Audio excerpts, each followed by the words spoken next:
बिस्मिल्लाहिर्रहमानिर्रहीम। अस्सलाम वालेकुम। आप देख रहे हैं अलिफ न्यूज़ और मैं हूं आपके साथ माजिद अली।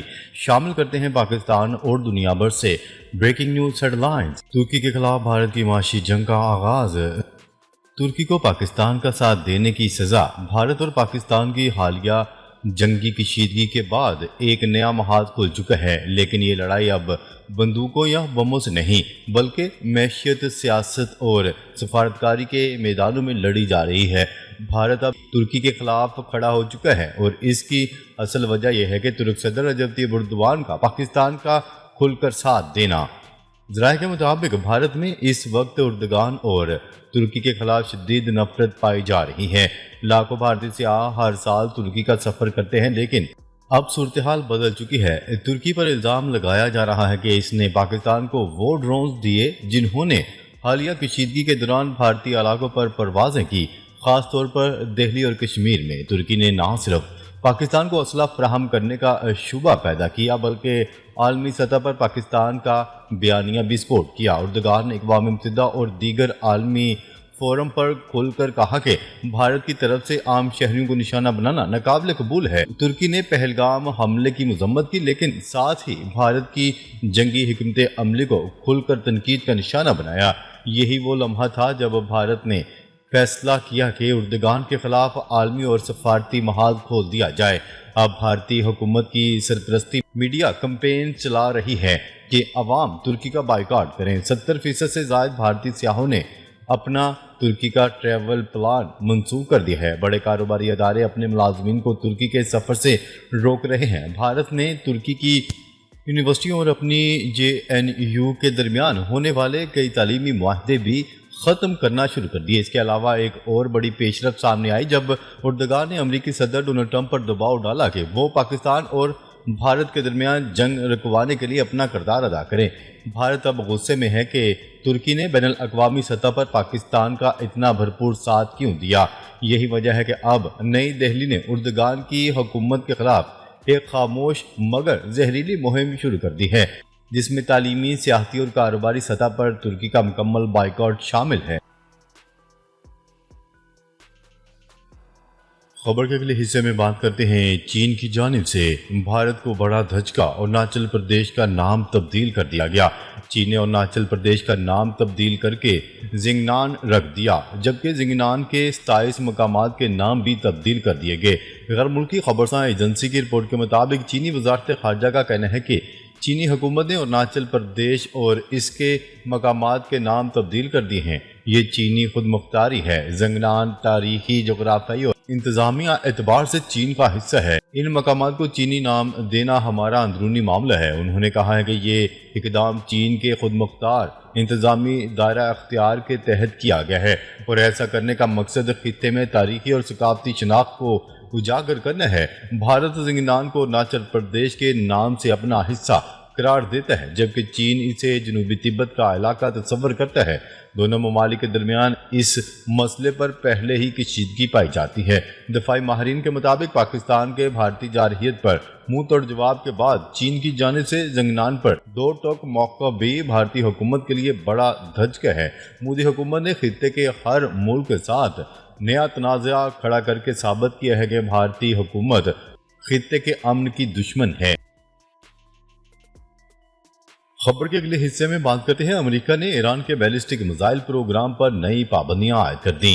अमेरिका ने ईरान के बैलिस्टिक मिसाइल प्रोग्राम की हमायत करने वाले 6 अफराद और 12 कंपनियों पर नई पाबंदियां आयद कर दी, जिनमें कई चीनी शहरी भी शामिल हैं। अमेरिकी महकमा खजाना के मुताबिक नई पाबंदियां इन तंजीमों पर हैं जो ईरानी हुकूमत को ऐसे अहम मवाद की मुकामी सतह पर तैयारी में मदद फराहम कर रही हैं जो तेहरान के बैलिस्टिक मिसाइल प्रोग्राम के लिए ज़रूरी है। अमरीकी वज़ीर ख़जाना ने कहा है कि ईरान की जानिब से मिसाइल और इनके पुर्जे मकामी तौर पर तैयार करने की कोशिशें अमरीका और खित्ते के इस्तेहकाम के लिए ख़तरा हैं। इसलिए ईरान को बैनुल बरआज़मी बैलिस्टिक मिसाइल तैयार करने की इजाज़त नहीं दे सकते। वाज़ेह है कि ये इक़दामात ऐसे वक्त में सामने आए हैं जब अमेरिका और ईरान के दरमियान जोहरी मुज़ाकरात भी हो रहे हैं। خبر کے اگلے حصے میں بات کرتے ہیں ڈونلڈ ٹرمپ پابندیاں اٹھائیں تو جوہری معاہدے پر دستخط کرنے کو تیار ہیں، ایران کا بڑا پیغام۔ ایران نے اندیہ دیا ہے کہ اگر امریکی صدر ڈونلڈ ٹرمپ کی جانب سے عائد اقتصادی پابندیاں مکمل طور پر ختم کر دی جائیں تو تہران جوہری معاہدے پر دوبارہ دستخط کرنے کے لیے تیار ہے۔ ایرانی سپریم لیڈر کے سینئر مشیر علی شمخانی کے مطابق ایران افزودہ یورینیم کا موجودہ ذخیرہ ختم کر دے گا بشرطیہ امریکہ ایرانی شرائط کو تسلیم کرے۔ انہوں نے مزید کہا کہ ایران یورینیم کی افزودگی کو صرف سول سطح تک محدود رکھنے پر بھی رضامند ہے، تاہم اس کے لیے امریکہ کو مکمل طور پر پابندیاں ختم کرنا ہوں گی۔ علی شمخانی نے مزید کہا کہ اگر سمجھوتہ ہو جاتا ہے تو ایران بین الاقوامی معائنہ کاروں کو اپنی جوہری تنصیبات تک رسائی دینے پر بھی آمادہ ہوگا۔ خبر کے اگلے حصے میں بات کرتے ہیں ٹرمپ کے دورہ خلیج کے دوران اسرائیلی مظالم میں تیزی، بمباری سے مزید 84 فلسطینی شہید۔ عرب میڈیا کی رپورٹ کے مطابق گزشتہ 24 گھنٹوں میں اسرائیلی فضائی حملوں میں کم از کم 84 سے زائد فلسطینی شہید ہو گئے۔ شمالی غزہ کے علاقے جبالیہ میں سب سے زیادہ جانی نقصان ہوا، جہاں گھروں پر شدید بمباری کے نتیجے میں 50 سے زائد افراد شہید ہوئے، جن میں خواتین اور بچوں کی بڑی تعداد بھی شامل ہے۔ جنوبی شہر خان یونس میں بھی اسرائیلی گولہ باری کے نتیجے میں 10 افراد شہید ہو گئے۔ ادھر اسرائیلی فوج نے غزہ شہر کے کئی علاقوں میں انخلاء کے نئے احکامات جاری کر دیے ہیں، جس سے مقامی آبادی میں مزید خوف و ہراس پھیل چکا ہے۔ دوسری جانب قطر میں اسرائیل اور حماس کے درمیان جنگ بندی کے لیے بلاواسطہ مذاکرات جاری ہیں، تاحال کوئی پیش رفت سامنے نہیں آ سکی۔ خبر کے اگلے حصے میں بات کرتے ہیں اسرائیلی وزیر اعظم نیتن یاہو نے کہا ہے کہ فرانس حماس کی مدد کر رہا ہے۔ غیر ملکی خبرساں ادارے کی رپورٹ کے مطابق اسرائیلی وزیر اعظم نیتن یاہو نے 3 گھنٹے طویل ٹی وی انٹرویو میں فلسطینی ریاست کے حوالے سے فلسطینی صدر کی جانب سے لیے جانے والے اقدامات کی مذمت کی۔ ان کا کہنا تھا کہ فرانس چاہتا ہے کہ اسرائیل سرنڈر کر دے، بجائے اس کے مغربی جمہوری کیمپ میں ہوتے ہوئے ہمارا ساتھ دے۔ اسرائیلی وزیر اعظم نے کہا کہ ہم نہ رکیں گے اور نہ ہی ہتھیار ڈالیں گے۔ اسرائیلی وزیر اعظم فرانسیسی صدر ایمانوئل میکرون کے اس بیان پر بھی سیکھپا تھے، جس میں انہوں نے یورپی ممالک کو غزہ کے حوالے سے انسانی حقوق کے معاملے پر اسرائیل کے خلاف پابندیاں لگانے کا مشورہ دیا تھا۔